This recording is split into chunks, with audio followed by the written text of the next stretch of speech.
So I was born as a sick baby at the shores of the Baltic Sea. I had breathing difficulties, I was coughing all the time, and my parents didn't know what to do. Then my father had a crazy idea. He decided to dip me in the freezing water of the Baltic Sea. People thought he's crazy, but he still did it, and after a few weeks, two things happened. One, I was cured from the breathing difficulties, and two, I got a new disease. I got addicted to the sea.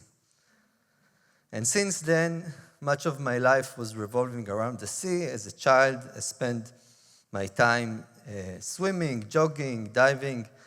Then I went on to study the marine environment, doing my first degree, second degree, PhD, all the way until I got the position here, opening the Marine Ecology and Ocean Health Lab. So why should we care about the ocean?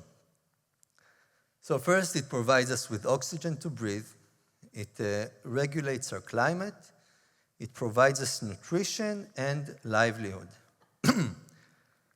But the problem is that this precious asset is under severe threat of global marine oil pollution.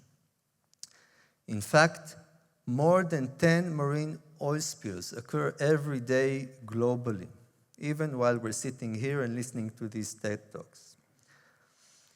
Thanks to advances in remote sensing and satellite technology, we can now identify and know where these oil spills occur. But the problem is that the satellites identify only a tiny portion of the spill, only the tip of the iceberg. And in fact, the actual spills are much larger than what the satellites identify. But the worst problem is that the ecological impacts of these spills is not quantified. Now let me give you a Zen question. What is the ecological impact of an oil spill if no one quantifies it? And the situation is that oil spills occur every day far away in the ocean. Nobody quantifies their ecological impact, and that's why it's as if it didn't happen. And if it didn't happen, then no one cares. And if no one cares, no action is required, which opens the door to the next spill, which is just around the corner. And this goes on again and again and again. The good news is that in the Marine Ecology and Ocean Health Lab, we develop methods for quantifying the impacts of oil pollution on marine biodiversity. To do that, we need to answer three main questions. What are the species present in the polluted area? What are the oil concentrations in the polluted area? And what is the sensitivity of each species to oil pollution? While the first two questions are fairly easy to answer, the third one is more problematic because we have very limited information about the sensitivity of each species to oil pollution. In our lab, we develop models that can predict the sensitivity of each species to the toxic component of the oil based on taxonomic relationship and on developmental stages. How is this useful?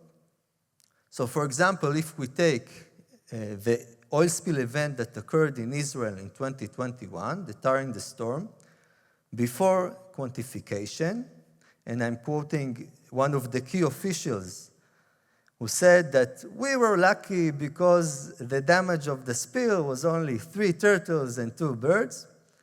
After applying our methodology, we can say that close to the source of the spill, 94% of the key species in the area were lethally impacted.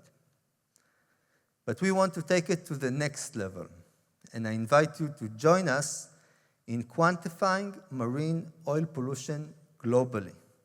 And my goal is to establish a global virtual control room that detects, tracks, and quantifies every spill in our ocean. Because I believe that if we can quantify it, we will be able to mitigate it. Thank you.